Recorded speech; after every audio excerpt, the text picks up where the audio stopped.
Assalamu alaikum everyone, good morning and welcome back to the Inside Scoop. I'm sorry हमारी break was a little bit extended. Karachi में जो हालात थे with the बारिश and everything, you guys know.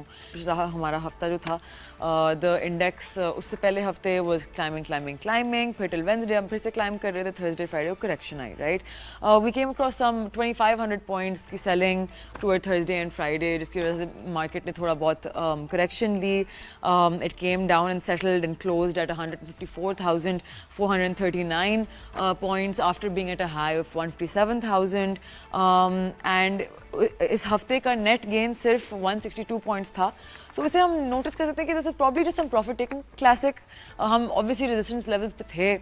हमने 148 से फिर से अपनी रैली शुरू करके वी केम टू 157,000 पॉइंट्स. तो एक बहुत नॉर्मल चीज़ है, एक्विटीज़ में होती हैं चीज़ें. आपकी index can't just go up constantly, right? So economy side पे remittances अगस्त में 3.14 बिलियन हो गई, 7% ज़्यादा है पिछले साल के मुकाबले में. कार सेल 61% इंक्रीज़ हुई, डिमांड की रिकवरी सिग्नल हुई है. सेंट्रल गवर्नमेंट की डेट ₹77 ट्रिलियन तक पहुंच गया है. रिजर्व्स थोड़े बढ़ के 14.3 बिलियन पर आ गए हैं एंड रुपीज़ स्टेबल है 281.55.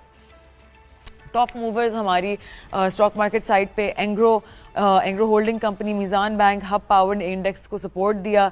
यूबीएल सबसे ज़्यादा ड्रैग कर गया इंडेक्स को. ओवरऑल वीक की कहानी स्टार्ट में रिकॉर्ड्स हाई की थी, लेकिन आखिर में प्रॉफिट टेकिंग ने ऑप्टिमिज्म को थोड़ा बहुत तोड़ दिया, which is again very normal. We are not worried ever about these things, right? Pakistan का फिस्कल ईयर 30 जून पे क्लोज हुआ 2025. One of the most important financial challenges एक दफ़ा और हमारी स्पॉटलाइट में आए सर्कुलर डेट का इशू. इसकी बढ़ती हुई साइज़ का है जो अब 2.4 ट्रिलियन पे पहुंच गया. We talking about oil circular debt at the moment, and then हमारी gas circular debt is at 2.6 trillion rupees. So this is around 2% of our GDP on the oil side. ये हमारी एनर्जी सप्लाई चेन को बहुत disturb करता है. Government अपनी IMF programme के नीचे उसने अब एक बहुत क्लियर प्रॉमिस किया है कि पूरा सर्कुलर डेट क्लियर हो जाएगा by the end of fiscal year 2026.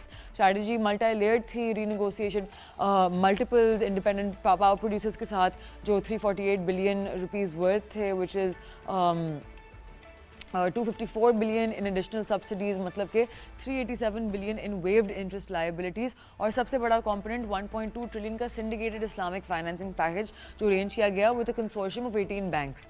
अब आइडिया इसके पीछे इज़ द मैसिव फाइनेंसिंग जो बहुत सिंपल थी. लिक्विडिटी इंजेक्ट करनी है सेंट्रल पावर प्रोसेसिंग एजेंसी के थ्रू, जो फिर पूरा पावर सेक्टर चेन में ट्रिकल डाउन करेगा. जेनकोज, IPPs, गैस कंपनी जैसे कि SNGP और सबसे ज़्यादा स्टेट ओन जाएँ जैसे कि PSO. इन्वेस्टर्स के लिए ये एक डिफाइनिंग मोमेंट है, क्योंकि अगर ये डेट सेटलमेंट मटेरियलाइज होती है तो balance sheets across the sector can normalise. लेकिन यहाँ एक प्रॉब्लम है. As of now capital markets अभी भी इंतजार कर रही हैं. PSX पे कोई क्लियर डिस्क्लोजर नहीं है कि कंपनीज पेमेंट्स रिसीव करेंगी या नहीं. और जो चीज़ सेंटिमेंट को हर्ट करती है वो है लैक ऑफ ट्रांसपेरेंसी, क्योंकि स्टॉक मार्केट्स रिलाई करते हैं टाइमली इन्फॉर्मेशन पे, और जब डिस्क्लोजर्स नहीं आते तो स्पेकुलेशन बढ़ जाती है. Let's take PSO as an example. PSO के receivables from the power sector and SNGP have touched 732 billion third quarter fiscal year 2025 तक.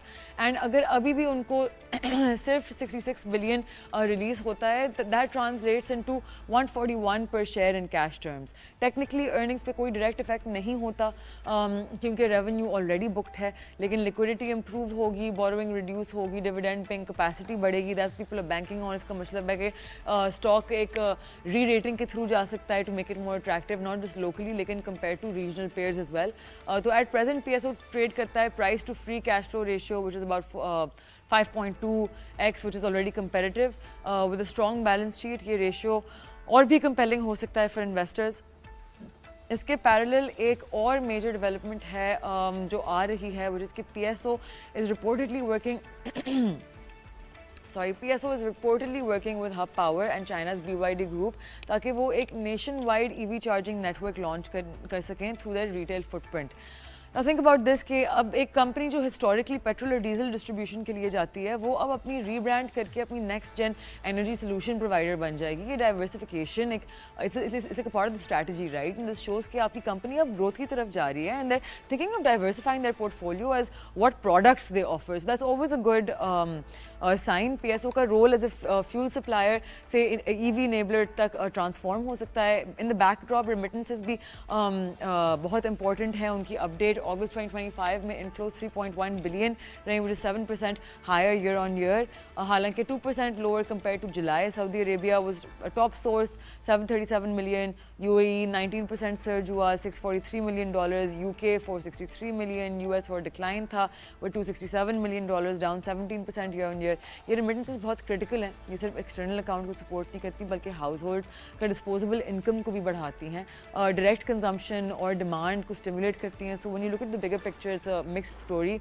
ऑन वन साइड आपके पास सर्कुलर डेट रेजोल्यूशन है and potential EV charging initiatives जो transform कर सकते हैं energy side को, एंड दूसरी साइड पे delays in official disclosures and lack of clarity जो इन्वेस्टर कॉन्फिडेंस शेक कर देते हैं. बॉटम लाइन इज के फिस्कल ईयर 2025 में जो ग्राउंड वर्क हुआ है, fiscal reforms, debt resolution plans और स्ट्रेटेजिक पार्टनरशिप्स, वो सब एक फाउंडेशन क्रिएट करते हैं. लेकिन अब असली टेस्ट फिस्कल ईयर 26 में होगा. अगर गवर्नमेंट और कंपनीज टाइमली कम्युनिकेशन और ट्रांसपेरेंट डिस्क्लोजर्स देती हैं तो पाकिस्तान का एनर्जी सेक्टर री-रेट हो सकता है, वैल्यूएशंस इंप्रूव हो सकती हैं, इन्वेस्टर कॉन्फिडेंस स्टेबलाइज हो सकता है. लेकिन अगर क्लैरिटी नहीं आती तो this is going to be very difficult. Pakistan का textile sector once again has emerged as the backbone of exports. July, August, fiscal year 2026, contributing USD 3.2 billion, that's 63% of total exports, growing and showing a 10% growth compared to last year. लेकिन अगस्त के month में short term weaknesses देखने को मिली with exports down 7% year on year and 9% month on month. Traditional textiles, cotton based chapters 50-60 are consistently declining, falling from USD 685 million to fiscal year 523 million. We're going to take a short break. After the break, we're going to have Shan Said. So don't go anywhere. Stay with us. आप देख रहे हैं The Inside Scoop. I'm Marshall Khan.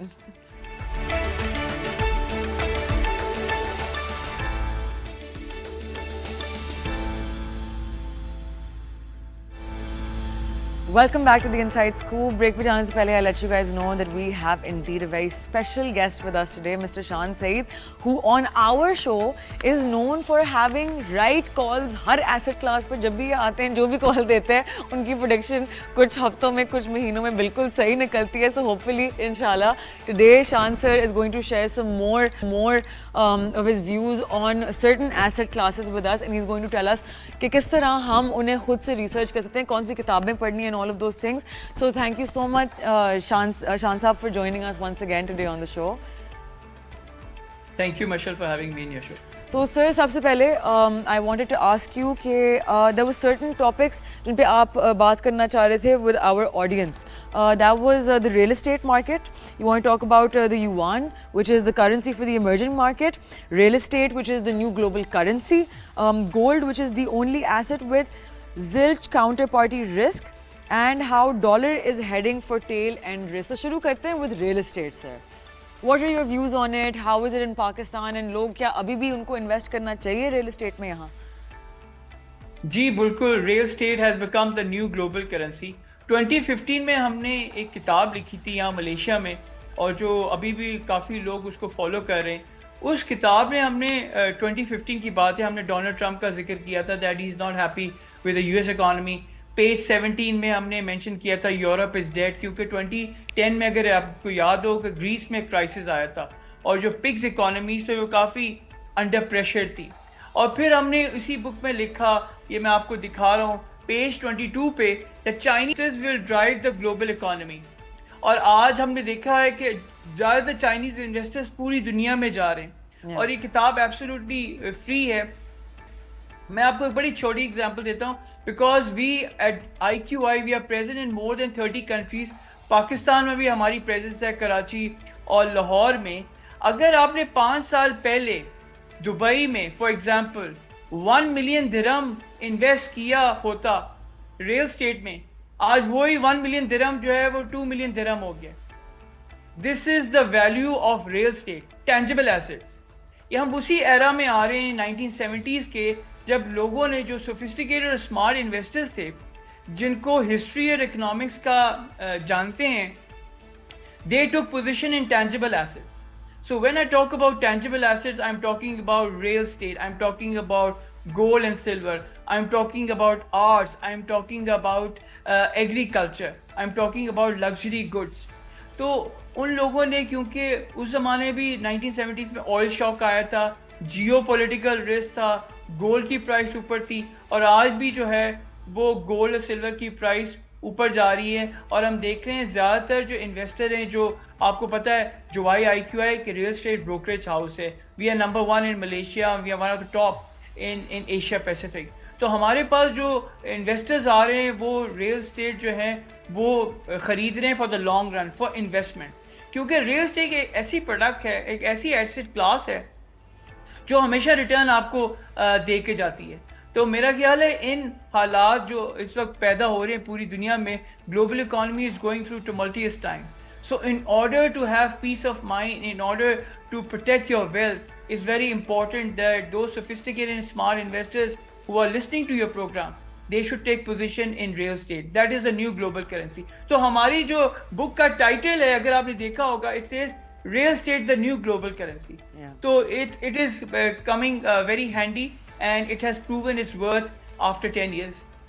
Okay, lovely. And currently, I looked at a chart, I think last week, which was talking about the US housing bubble. It was very similar to the last time when the US housing mortgage market and all the CDOs, they crashed, and the bond market crashed, और वो सारी चीज़ें हुई थी, and a lot of people lost their pensions and their savings and insurance, and obviously the debt toll also went high because unemployment बहुत increase हो गई थी US में.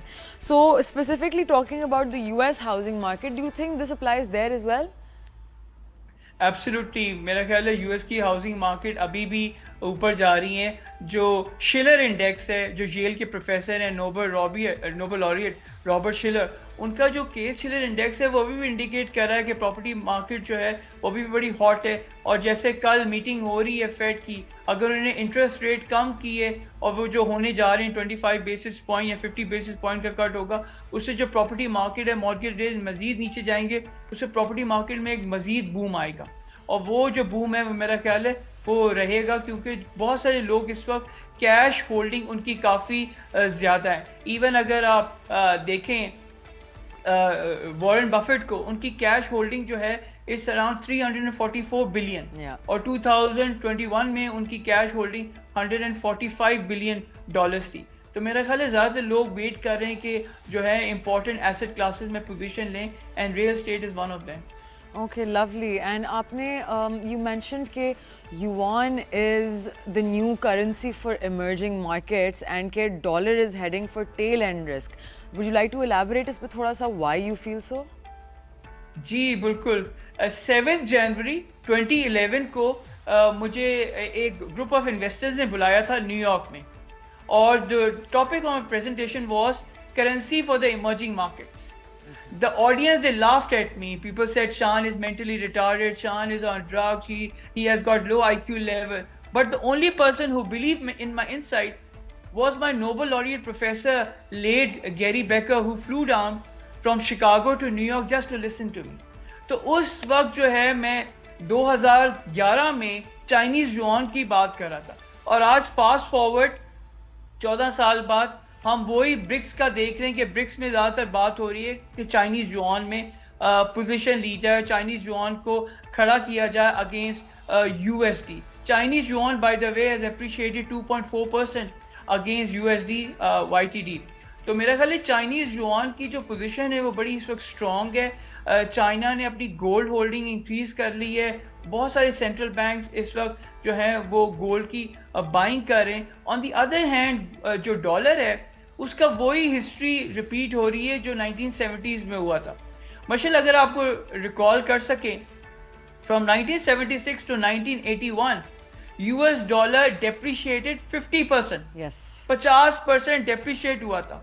और इस साल जब हम बात करें मैं आपके सामने, US dollar has already depreciated 10% YTD। इस साल के शुरू में मैं एक नेटवर्किंग इवेंट में गया, KL में, तो वो लोग कहने लगे शान आपका क्या पॉइंट ऑफ व्यू। मैंने कहा यूएस डॉलर की जो स्ट्रेंथ है जनवरी में ये बिल्कुल टेम्प्रेरी है, but I foresee US dollar depreciating significantly by 10 to 15% by the end of this year.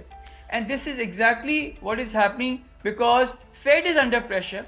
Fed ने वही जो जेरोम पावेल ने वही स्टांस रखा था जो 2018 में रखा था कि I will not cut rates, और जब 24 दिसंबर को स्टॉक मार्केट का इतना जनाजा निकल गया that he threw in the towel, he said okay I will start cutting rates. तो अभी भी वही था जो इस साल के शुरू में कि नहीं मैंने रेट कट्स नहीं करने, इन्फ्लेशन बड़ा हाई है। इन्फ्लेशन हाई रहेगा, इन्फ्लेशन तो नीचे नहीं आ रहा। और ये रेट कट्स जो हैं वो मार्केट एक्सपेक्ट करी थी कि मई में हो जाएं, लेकिन मैं फेड को पिछले 18 साल से फॉलो कर रहा हूँ because I was in US from 2007 till 2009 when I was pursuing my MBA at University of Chicago. मैंने देखा Fed has always been wrong, they have always been behind the curve, और अभी भी मार्केट जो है वो यही एक्सपेक्ट कर रही है that Fed will be behind the curve.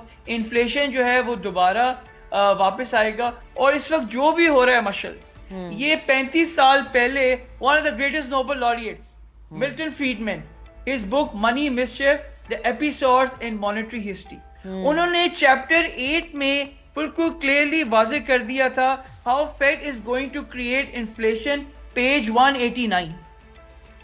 तो इस वक्त हो रहा है, हमें ऑलरेडी पता है जो IQI में कि किस तरह इन्फ्लेशन जो है वो दोबारा वापस आएगा 2021 में। मैं बहुत सारे मलेशिया के टीवी चैनल्स पे कह रहा था कि इन्फ्लेशन ऊपर जाएगा, और उस टाइम भी जेरोम पावेल और जेनेट येलन कह रहे थे the inflation is temporary, it will go back. तो वो मेरा ख्याल है that narration, that narrative was wrong, और फिर इन्फ्लेशन ऊपर गया, फिर उन्होंने इंटरेस्ट रेट बढ़ाए और इतने इंटरेस्ट बढ़ाए कि अब जो है वो मार्केट एक्सपेक्ट करी है कि रेट्स कट करेंगे। तो मेरे ख्याल जो कुछ भी हो रहा है, जेरोम पावेल का मसला ये that he is a lawyer by training, he is following Paul Volcker strategy जो उन्होंने लेट 70s और अर्ली 80s में किए थे। हाई इंटरेस्ट रेट से जो बॉन्ड यील्ड थी 20% थी, अनएम्प्लॉयमेंट 14% था।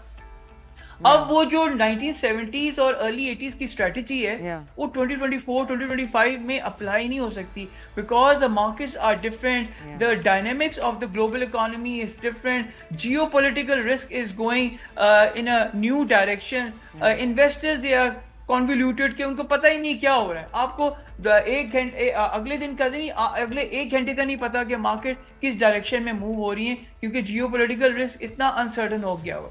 तो मेरा ख्याल है जेरोम पावेल जो है वो एक गलत स्ट्रेटजी फॉलो कर रहे हैं। Ultimately inflation will come back into the global economy. You have seen oil prices are going up in the last 24 hours because the geopolitical risk is getting very deep into the markets. तो मेरा ख्याल है Jerome Powell जो है he is following the wrong strategy. And so this can this be stated as like, are we watching from a third person perspective the de-dollarization of the world? Absolutely. अगर आप 7 सितंबर financial times उठा के देखें, China is funding the Russian energy companies की जो funding raise हो रही है, it is all happening in yuan. तो मेरा ख्याल है युआन की इंटरनाइजेशन जो है वो बहुत तेजी से हो रही है। Lot of central banks are dumping the US treasury, leading from the front is China, is Russia. मैं इस टाइम पे I am really admire the Russian central bank chief Almira Azavina. She in 2010 she offloaded 90% of her US treasury, and she took long position in gold. So I think that was a very strategic move from her. और Almira जो है, she is one of the smartest central bank governors I have come across. उस जमाने कोई भी नहीं expect कर सकता था कि 2016 में कि why she is offloading her US treasury.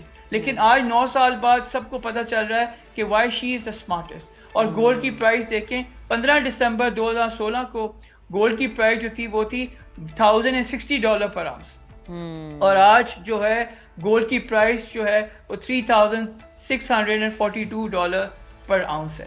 तो मेरा ख्याल है US डॉलर का जो आउटलुक है, it remains very uncertain. US dollar is heading for tail end risk, ज़्यादातर इन्वेस्टर्स जो मैं इस वक्त बात कर रहा हूँ इंडोनेशिया, मलेशिया, इवन सिंगापुर में, they are taking long term position in Chinese yuan. Chinese yuan is the currency for the emerging markets. मुझे अभी भी याद है मैं 2011 में एक टीवी चैनल पे आया था और मैंने कहा था कि चाइनीज़ युआन जो है उसमें लोगों को पोजीशन लेनी चाहिए, बिकॉज ये एक बड़ी प्रॉफिटेबल मूव होगी और जिन लोगों ने पोजीशन ली है they will benefit from it in the long run. And so, Abhi, if we talk about global predictions of the price of gold, so of course we know that gold की as such industry में इतनी value नहीं है, but its main value is its value as a inflation hedge, as people perceive it, right? कि people see it as a safe haven asset. When geopolitical risk is very high, तो लोग especially दूसरे asset classes में से निकल के rush करते हैं gold की side पे. So, is there a certain target that you have? Is there a certain price that you think it's going to start cooling off from, and if so, then वो क्या price है that you think it will reach? इस साल के शुरू में हमने यहाँ पर मलेशिया के एक अखबार में मैंने अपना इंटरव्यू दिया था last December. The gold prices are going to meander around $3,000 to $5,000 per ounce. 2 हफ्ते पहले मैंने पाकिस्तान में एक लोकल टीवी चैनल को इंटरव्यू देते हुए कहा था कि गोल्ड प्राइस हम इस साल के आखिर में देख रहे हैं 3,900 से लेके $4,000 पर आउंस. उसकी वजह ये है सेंट्रल बैंक्स की बाइंग बहुत ज़्यादा हो रही है, चाहे वो टर्की हो, चाहे पोलैंड हो, चाहे कतर हो, चाहे काज़ाकिस्तान हो, चाहे जॉर्डन हो, चाहे चाइना हो. गोल्ड बाइंग जो है बहुत एग्रेसिव है सेंट्रल बैंक्स की. फर्स्ट क्वार्टर में हमने देखा कि 266 मेट्रिक टन जो हैं 244 मेट्रिक टन जो हैं वो सेंट्रल बैंक्स ने बाइंग की गोल्ड की. सेकंड क्वार्टर में हमने देखा कि 166 मेट्रिक टन की जो है वो बाइंग हुई सेंट्रल बैंक की. तो ओवरऑल YTD जो है बाइंग सेंट्रल बैंक की वो 410 मेट्रिक टन है. सेकंड जो फैक्टर है वो है जियोपॉलिटिकल रिस्क. बहुत सारे ममालिक में इस वक्त जियोपॉलिटिकल रिस्क जो है वो बहुत ज़्यादा अनसर्टन होता जा रहा है और इन्वेस्टर्स जो हैं दे आर गेटिंग नर्वस. तीसरा जो फैक्टर है जो सबसे वो बहुत इंपॉर्टेंट है वो है USD का डेप्रिशिएट होना. USD जो है वो 10% डेप्रिशिएट हो गया है YTD, जिसकी वजह से गोल्ड की प्राइस जो है वो ऊपर हो गई है. तो अगर आपने देखा गोल्डमैन सैक्स कह रहा है कि साल के आखिर में वो देखें 3,700. JP मॉर्गन कह रहा है अगले साल जून $4,000 पर आउंस बाय जून ऑफ 2026. बहुत सारे अदर बैंक ने UBS भी कह रहा है कि 3,800 पे जाके ये ट्रेड करेगा इस साल के आखिर में. तो मेरा ख्याल है जो ओवरऑल सेंटिमेंट्स हैं, जो मैक्रो वेरिएबल्स हैं गोल्ड के लिए, they are very very favourable. And gold is the only asset class with zero counterparty risk. Zero counterparty risk का क्या मतलब है कि चाहे आपने गोल्ड पाकिस्तान में रखा हो, चाहे स्विट्जरलैंड में रखा हो, चाहे लंदन में रखा हो, चाहे सिंगापुर में, चाहे न्यूयॉर्क में, चाहे शिकागो में, उसकी प्राइस जो है वो यूनिवर्सल है. You will get the same price through out the world. ये करेंसी नहीं है कि आप इसको जो है प्रिंट कर सकें या इसको डेप्रिशिएट कर सकें या इसको डीवैल्यू कर सकते. Gold is a tangible asset. Silver is a tangible asset. Gold has gone up 39% YTD this year. Silver has gone up 45% YTD this year. What does it signal? It signals that investors, they are nervous. They are puzzled what is happening in the global economy because the equity markets are not settling down very soon. There will be a lot of volatility. The ruction in the market are of a magnitude not seen in a generation. तो मेरे ख्याल है जिन लोगों ने history को पढ़ा है सही तरह, उन्होंने हमेशा जो है वो टेंजिबल एसेट्स में पोजीशन ली है, चाहे वो आर्ट्स हो, चाहे गोल्ड हो, चाहे सिल्वर हो, ऑयल एंड गैस हो, एग्रीकल्चर हो, और क्या है रियल एस्टेट हो. डेफिनेटली. शान साहब, thank you so much for being with us. And इन्होंने जो किताबें बताई हैं मैं तो पढ़ूंगी, आप लोग भी साथ में पढ़ें. The links I believe are on Amazon. You can even see the PDFs online. I will see you guys tomorrow. Take care of yourselves till then. Khuda Hafiz.